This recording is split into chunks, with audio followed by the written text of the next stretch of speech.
আসসালামু আলাইকুম ওয়া রাহমাতুল্লাহি ওয়া বারাকাতুহু। আলহামদুলিল্লাহি রাব্বিল আলামিন ওয়াল আকিবাতু লিল মুত্তাকিন ওয়াস সালাতু ওয়াস সালামু আলা রাসূলিহিল কারীম, আম্মা বা'দ। সুপ্রিয় দর্শক শ্রোতা, যে যেখান থেকে দেখছেন আপনাদের প্রিয় চ্যানেল বিজয় টিভির পবিত্র মাহে রমজান উপলক্ষে প্রতিদিনের আয়োজন মেগা ডিজিটাল স্কেল নিবেদিত আলোকিত Ramzan powered by Darus Sunnah international মাদ্রাসা অনুষ্ঠানে আপনাদের সবাইকে স্বাগত জানাচ্ছি মুফতি মোহাম্মদ সিদ্দিকুর রহমান সরকার।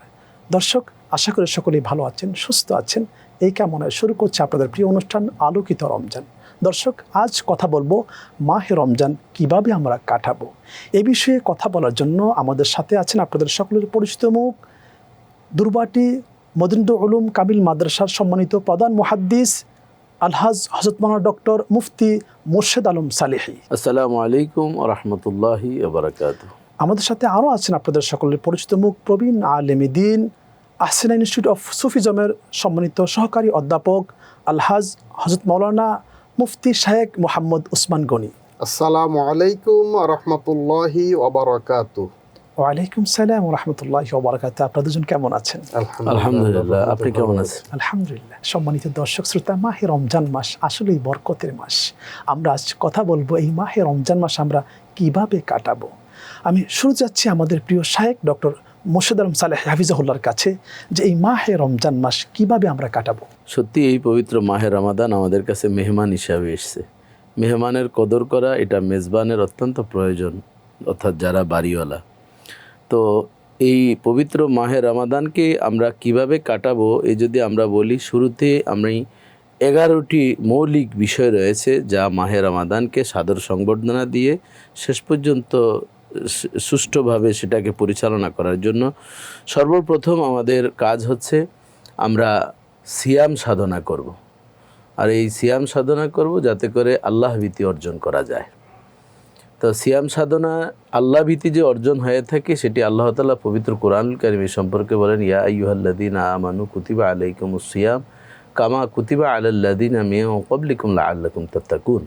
আল্লাহ তাআলা বলেন, হে ঈমানদারগণ, তোমাদের উপর এই সিয়াম সাধনা ফরজ করা হয়েছে যেমনিভাবে পূর্ববর্তী নবী রাসূলদের উপরও ফরজ ছিল। আর এর মূল উদ্দেশ্য হচ্ছে লাআল্লাকুম তাত্তাকুন, যাতে করে আল্লাহ ভীতি অর্জন হয়। এটি হচ্ছে প্রথম বিষয়।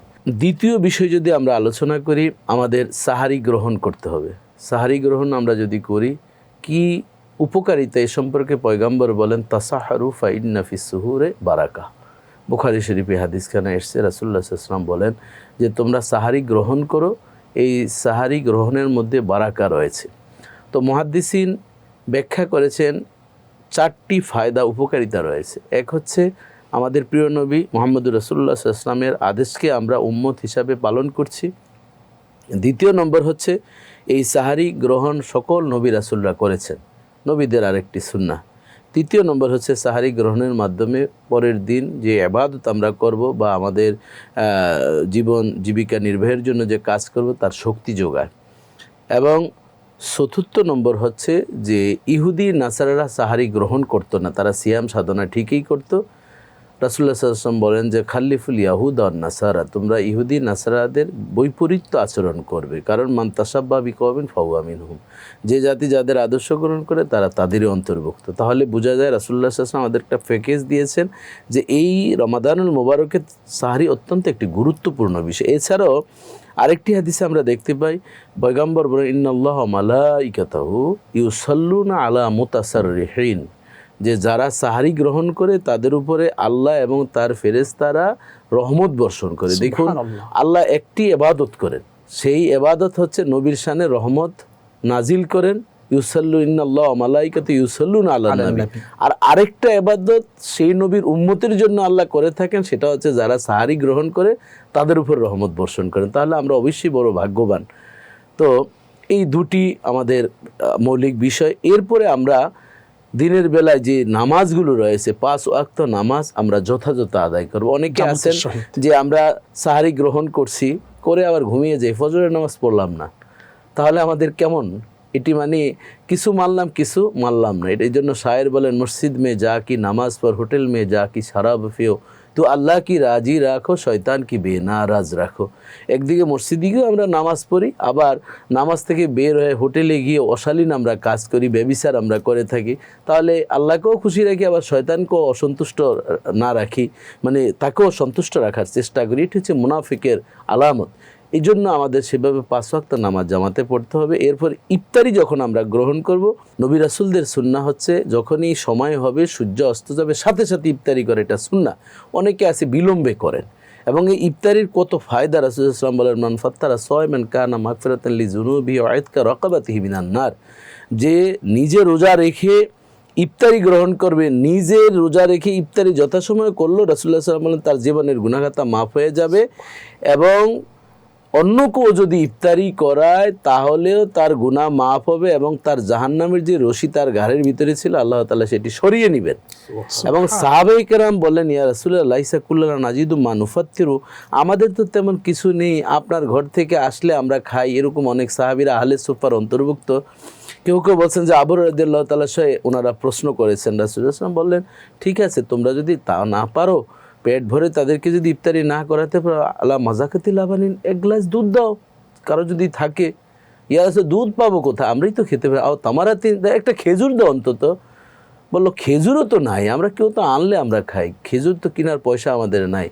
রাসূলুল্লাহ সাল্লাল্লাহু আলাইহি ওয়াসাল্লাম তৃতীয় অপশন বলছেন, আর শারাবাতি মিনাল মা, তোমরা তাহলে 1 গ্লাস শরবত দাও, একটু পানি দাও, তাহলে রব্বুল আলামিন তোমাদেরকে সমপরিমাণ, যেই ব্যক্তি রোজা রেখে সারাদিন উপবাস থেকে আল্লাহকে সন্তুষ্ট করে যেই সওয়াব পেলেন, সমপরিমাণ সওয়াব তোমাকে দান করবেন। সুবহানাল্লাহ, চমৎকার বলছেন আপনি। আমি তন্ময়চিত্তে আপনার আলোচনাগুলো শুনছিলাম। ফাদলুল শেখ মুফতি শেখ ওসমান গনি, আপনি যদি একটু বলেন যে আমরা কি কি ইবাদত করতে পারি মাহে রমজান মাসে? মাহে রমজান ইবাদতের মৌসুম। মাহে রমজান কোরআন নাজিলের মাস। আল্লাহ রাব্বুল আলামিন বলেছেন, শাহরু রমাদান আল্লাযী উনজিলা ফিহিল কোরআন। রমজান মাস তো সেই মাস যেই মাসে কোরআন নাজিল হয়েছে। আবার আল্লাহ রাব্বুল আলামিন সূরা কদর বলেছেন, ইন্না আনজালনাহু ফি লাইলাতুল কদর, আমি কদরের রাতে কোরআন নাজিল করেছি। তাহলে এই কোরআনের জন্য রমজান মাসের ফজিলত হয়েছে, কোরআনের জন্য সবে কদরের ফজিলত হয়েছে। তো রমজান মাসে আমরা যেমন সাহরি করা সুন্নাত, ইফতার সুন্নাত, কোরআন তেলাওয়াত একটি খাস সুন্নাত, তারাবির নামাজ সুন্নাত, তারাবির নামাজের মধ্যে আবার খতমে কোরআন বা কোরআন তেলাওয়াত হয়। এবং রমজানের আরেকটি সুন্নাত হলো শেষ দশকে এতেকাফ করা। তো আমরা এই সাহারি সম্পর্কের বরকত সম্পর্কে শুনলাম, এবং সাহারির মধ্যে স্বাস্থ্যসম্মত খাবার গ্রহণ করা, এবং সাহারি ইফতারের আগে পরে যাদের মেডিসিন বা ঔষধ সেবন প্রয়োজন, ডাক্তারের পরামর্শ মতো ঔষধ গ্রহণ, এটাও জরুরি। এবং এই ঔষধের টাইমিংটা, সময়সূচিটা ডাক্তারের সাথে পরামর্শ করে নির্ধারণ করে নিতে হবে। আর এই নারীগণ, মহিলাগণ, মা বোনগণ, ওনারা সাহারি ইফতারে খুব বেশি সময় ব্যয় করেন, মানে এটি প্রস্তুতকরণে। তো ওনাদেরকে আমরা সহযোগিতা করব, ওনারা যেন ইবাদতে সময় ব্যয় করতে পারেন, এবং শুধু এই খাবার দাবারের আয়োজনে বেশি সময় ব্যয় না করেন। ইফতারের প্রসঙ্গ যদি বলি, ইফতারের বরকত ফজিলত আমরা শুনলাম, কিন্তু ইফতারে ভোজের আয়োজন না করা, সারাদিন রোজা রাখলাম, ইফতারে 3 দিনের খাবার একদিনে খেলাম, বা ইফতার পর আবার বেশি করে খেলাম, তাহলে রাতের ইবাদতেও বিঘ্ন হবে, আর রোজার যে উদ্দেশ্য সেটি কিন্তু সফল হবে। এখানে যে ইফতারি এবং সাহারি দুটা বিষয় আছে, সেক্ষেত্রে আমরা যারা শরীয়তের নির্দিষ্ট কারণে যারা আমরা রোজা রাখতে অক্ষম, তারা সেখানে অ্যাটেন্ড করবে কিনা? বিশেষ করে আমাদের শিশুরা এবং মা বোনরা সবাই ইফতার সাহারিতে সামিল হবেন। একজন নারী যখন রোজা রাখা তার জন্য নিষেধ, নামাজ পড়া নিষেধ। রোজা অবশ্য পরে কাজা করতে হবে, নামাজ তো আর কাজা করা লাগবে না। ওই সময় তারা সাহারি ইফতারি তৈরিতে যেমন সামিল থাকতে পারবেন, খাবারের টেবিলে ইফতারির দস্তরখানেও একসাথে থাকবেন। এবং ওনারা এই নামাজের সময় যখন হবে তখন অজু করে জায়নামাজ পেতে বসে দোয়া দুরুদ তাসবিহ পড়বেন, শুধু কোরআন শরীফ স্পর্শ করবেন না এবং নামাজ পড়বেন না, আর সকল ইবাদত করবেন। এটি কোনো মানে ওনারা আলাদা থাকবেন না। কোরআন তেলাওয়াত গুরুত্বপূর্ণ ইবাদত। রমজান মাসে কোরআন খতম করা খুবই জরুরি। রাসূল করিম সাল্লাল্লাহু আলাইহি ওয়াসাল্লাম প্রতি রমজানে পুরো কোরআন কারীম যতটুকু নাজেল হয়েছে জিবরাইল আলাইহিস সালামকে পুরোটা শোনাতেন, এবং জিবরাইল আলাইহিস সালাম নবীজিকে আবার পুরোটা শোনাতেন। আর শেষ রমজান যেটি ছিল নবী করিম সাল্লাল্লাহু আলাইহি ওয়াসাল্লামের জীবনে, সেই রমজানে নবীজি দুবার শুনিয়েছেন, হযরত জিবরাইল ইসলামকে, আল্লাহু এবং আকবার। তিনি জিবরাইল ইসলাম 2বার শুনিয়েছেন নবী সাল্লাল্লাহু আলাইহি ওয়াসাল্লামকে। তাহলে এখানে 2 খতমের বিষয়টা আমরা পাচ্ছি, কমপক্ষে 2 খতম হওয়া উচিত। আমাদের মা বোনেরা, আমাদের সন্তানরা, আমরা নিজেরা অনেকেই কোরআন তেলাওয়াত জানি, এবং কোরআন তেলাওয়াত সহি শুদ্ধ করে করা বা যতটুকুই জানি তেলাওয়াত করা, এবং রমজান মাসের হক হইল কোরআন তেলাওয়াত করা। কারণ এই রমজানের ফজিলত, শবে কদরের ফজিলত কিন্তু এই কোরআনের জন্য। আর বিশেষ করে এতেকাফ নারী পুরুষ সবার জন্য। রমজানের শেষ দশক এতেকাফ করা সুন্নাতে মুআক্কাদা কিফায়া। তো আমরা পুরুষরা মসজিদে এতেকাফ করতে হয়, আর মহিলাগণ ঘরে এতেকাফ করবেন। তো মহিলাদের জন্য অনেক সহজ, নিজের ঘরে এক কক্ষেই এতেকাফটা করলেন এবং তিনি বাইরে কোথাও যাওয়া লাগলো না। আর এই রমজান ছাড়াও এতেকাফ করা যায়, তবে রোজা রেখে এতেকাফটা করতে হবে। চমৎকার বলেছেন আপনি। দর্শক, আমরা খুবই গুরুত্বপূর্ণ আলোচনা শুনছিলাম, মাহে রমজান মাস কিভাবে আমরা কাটাবো। আলোচনা আরও করবো ইনশাল্লাহ, আরও শুনবো আমরা। তবে সময় হলো আমাদের বিরতিতে যাওয়ার। আপনারা দেখছেন আপনাদের প্রিয় অনুষ্ঠান মেগা ডিজিটাল স্কেল নিবেদিত আলোকিত Ramzan, powered by Darus Sunnah international মাদ্রাসা। সময় হলো ছোট্ট একটি বিরতিতে যাওয়ার। আমাদের সাথেই থাকুন, ফিরছি আমরা কিছুক্ষণ পর।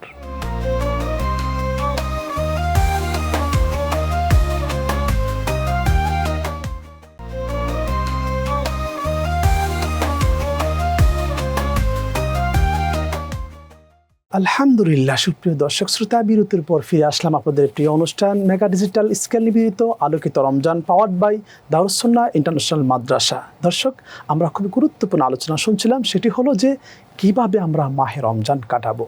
আমরা শায়েখের কাছ থেকে শুনছিলাম বিরতির পূর্বে, আপনি খুব চমৎকার করে বলছিলেন যে মাহে রমজান মাসে আমরা কী কী আমল করব। আমাদের আরেকটি বিষয় হলো এখানে যে আমাদের এই আমলগুলি আল্লাহর দরবারে কীভাবে কবুল হবে এবং কি কাজ করলে আমলগুলি আমাদের আল্লাহ তাআলা গ্রহণ করবেন। আমরা এই যে আমাদের ভিতরে অনেকে আছে যে আমরা বাবা মার খেদমত করি কিনা, বা এই বিষয়গুলো যদি আপনি একটু বলেন। আসলে ইবাদত কবুল হওয়ার জন্য মৌলিক কতগুলো বিষয় রয়েছে, তন্মধ্যে অন্যতম হচ্ছে এই ইখলাস, মানে নিয়তটা হতে হবে খুবই সহি হতে হবে। যেমন ইখলাস বলতে এটি আরবি শব্দ একনিষ্ঠতা। বাংলাতে আল্লাহ তাআলা বলেন ওমা উমিরু ইল্লা লিয়াবুদুল্লাহ মুখলিসিনা লাহুদ্দিন, যে আমি তোমাদেরকে আদেশ দেইনি ইবাদত করার, তবে হ্যাঁ যাই করবে তোমরা সেটা একনিষ্ঠতার সাথে করবে। অনেকে আছি দায় সারা রোজা রাখি, দায় সারা নামাজ পড়ি, মানুষে কি বলবে, নামাজও পড়ি অন্যায় কাজও করি, রোজাও রাখি, ঘুষের টাকাও নিচ্ছি, তবে আগে হাতে নিতাম এখন ডয়ার খুলে নিচ্ছি। এই যে আমরা মানে লৌকিকতা মানুষকে দেখানোর জন্য, কিন্তু আল্লাহ তাআলা বলছেন না, তুমি রোজা রাখতে হবে আল্লাহকে খুশি করার জন্য। এজন্য যারা মুহাক্কিক উলামায়ে কেরাম আল্লাহওয়ালা ব্যক্তি, তারা এই সিয়ামটাকে 3টি ভাগে ভাগ করা হয়েছে: সৌমে আম, সৌমুল খাস, সৌমুল আখাসুল খাস। রোজা রাখে গুনার কাজ করে, এটি হচ্ছে সাধারণ জনগণের সৌম। দ্বিতীয় সৌমুল খাস, রোজা রাখবে গুনার কাজ করবে না, এটি হচ্ছে বিশেষায়িত রোজাদার যারা। আর তৃতীয়টি হচ্ছে সৌমুল আখাসুল খাস, রোজা রাখবে গুনার কাজ করবে না, নেক আমলের রুটিন করে তার একেবারে আমি যেভাবে প্রথম থেকে বলা শুরু করেছি যে সিয়াম পালন করবেন বা সাহারি থেকে আমাদের স্টার্টিং শুরু। মানুষগুলি প্রতিবেশীর হক নষ্ট করেন, সন্তানের হক, স্ত্রীর হক, বাবা মার হক, অথবা সমাজের হক, রাষ্ট্রের হক, অথবা আমি দোকানদার ক্রেতার হক, তাদের ব্যাপারে আপনি কি বলবেন? সেই কথাগুলিই বলছিলাম যে পাপকে বর্জন করতে হবে, নেক আমল করব কিন্তু পাপ করব না। পিতামাতা আমরা পেলাম অথচ পিতামাতার খেদমত করতে পারলাম না, এটা তো আল্লাহ তাআলা কোরআনুল কারীম বলছেন ফালা তাকুল্লাহুমা উফিন ওয়ালা তানহারুমা ওয়াকুল্লাহুমা কওলান কারীমা। 4 নম্বর বলছেন অখফিজ লাহুমা জানাজুল্লি মিনার রহমা, যে জানাহাজুল্লির তাফসিরে এসছে যে আমি মা বাবা চাওয়ার আগেই তার চাহিদা পূরণ করা। আপনি দেখুন এর চেয়ে আর কি সুবর্ণ সুযোগ আছে মা বাবাকে নিয়ে একসাথে ইফতার করা। রাসূলুল্লাহ সাল্লাল্লাহু আলাইহি ওয়াসাল্লামের একজন সাহাবী আনাস ইবনে মালিক রাদিয়াল্লাহু তাআলা আনহু এবং আবু হুরায়রা রাদিয়াল্লাহু তাআলা আনহু, ওনারা দুইজনেই বলেন আমরা যখন ঘর থেকে বের হতাম মায়ের অনুমতি না নিয়ে বের হতাম না, যেখানেই যেতাম মার কাছে বলে বের হতাম। তাহলে দেখুন ছোট্ট একটা জিনিস, এটাতে কোনো টাকা খরচ হয় না। এবং এসে মাকে সালাম দিতাম, মা যাওয়ার সময় দোয়া শুরু করতেন, আসলে আবার যখন মাকে সালাম দিয়ে ঢুকতাম মনে হচ্ছে যেন মা দোয়াটা শুরু করেছেন, মাত্র আমি আসার পরে সে নিরাপদের জন্য দোয়া চেয়েছেন। এই জন্য আমাদেরও উচিত মা বাবার খেদমত, ইফতারি আয়োজন যখন হচ্ছে মাকে হাইলাইটস করা। সবাই তো খাবো, যে বাবা তোমার কি খেতে মন চায়, মা তোমার কি খেতে মন চায়, কারণ আল্লাহ রাসূল বলছেন মামিন ওলাদিন বারিন ইয়ানজুরু ইলা ওয়ালিদাইহি নাজরাতা রাহমাতিন ইল্লা কাতাবাল্লাহু বিকুল্লি নাজরাতিন হজ্জাতিন মাবরুরা, যে মা এবং বাবার দিকে যদি নেক নজরে কোনো সন্তান তাকায় তাহলে একটা কবুল হজের সওয়াব হয়ে যাবে। শুধু তাই নয়, সাহাবায়ে কেরাম বলেন ইয়া রাসূলুল্লাহ যদি প্রতিদিন 170 বার তাকাই, রাসূল সাল্লাল্লাহু চমৎকার জবাব দেয় আল্লাহু আকবার ওয়া আতিয়াবু, অর্থাৎ আল্লাহ মহান, আল্লাহ ফুত পবিত্র, আমার আল্লাহ বখিল নয়। তার মানে 100টি নেক কবুল হজের সওয়াব রব্বুল আলামিন দান করবেন। এই জন্য সুবহানাল্লাহ, জুলুম চমৎকার করা এটি বলছেন আমাদের ফাদিল উচিত শাহ। নয়। দ্রব্যমূল্য আমাদের এই রমজান মুবারকের রোজাদারদের জন্য স্থিতিশীল ন্যায্য রাখা, এটি আমরা দাবি করছি আজকের অনুষ্ঠানে। আপনি চমৎকার বলছেন ফাদিলাতুল শেখ। আপনি যদি আমাদেরকে একটু বলেন যে এই মাহে রমজান আমাদের বর্জনীয় কী কাজ রয়েছে? মাহে রমজানে বর্জনীয় মানে সকল রকমের পাপ বর্জন, গুনাহ বর্জন করা, এবং এটি শুধু মাহে রমজান নয়, এটি সারা জীবনের জন্য। মাহে রমজান হলো তাকওয়ার প্রশিক্ষণের মাস। তাহলে আমরা এই রমজান মাসে আমরা এই খাবার আছে, হালাল খাবার আমরা গ্রহণ করছি না দিনের বেলায়। এমনকি আমি ঘরে একাকী আছি, ঘরে খাবার আছে, আমার টেবিলের উপরে পানি রাখা আছে, কিন্তু কেউ নাই, লোকজন নাই, কেউ জানবে না, দেখবে না, কিন্তু আমি খাচ্ছি না। এটাই হলো তাকওয়া, মানে আমি আল্লাহকে ভালোবাসি, আল্লাহকে ভয় করি, আল্লাহর নির্দেশ মানি। ঠিক রমজানের বাইরে এখান থেকে আমাদের শিক্ষা হলো আমরা হারাম উপার্জন থেকে বিরত থাকব, হারাম সম্পদ থেকে, হারাম কাজ থেকে, হারাম সম্পর্ক থেকে, হারাম দেখা থেকে, হারাম শোনা থেকে আমরা বিরত থাকব। এটাই হলো রমজানের শিক্ষা। কিন্তু দুঃখজনক হলো আমরা রমজানের মাসেই কিন্তু আবার এই আল্লাহর বিধান লঙ্ঘন করি, অনেক সময় রোজা পালন করি, সুন্নাত আমল করি, কিন্তু আল্লাহর বিধান লঙ্ঘন করি। যেমন অনেকে আছে মজুদদারি করে, যে দ্রব্যমূল্যের কৃত্রিম সংকট তৈরি করে দ্রব্যমূল্য বৃদ্ধি করা হয়। আবার এই মজুদদারি দুই প্রকার হয়।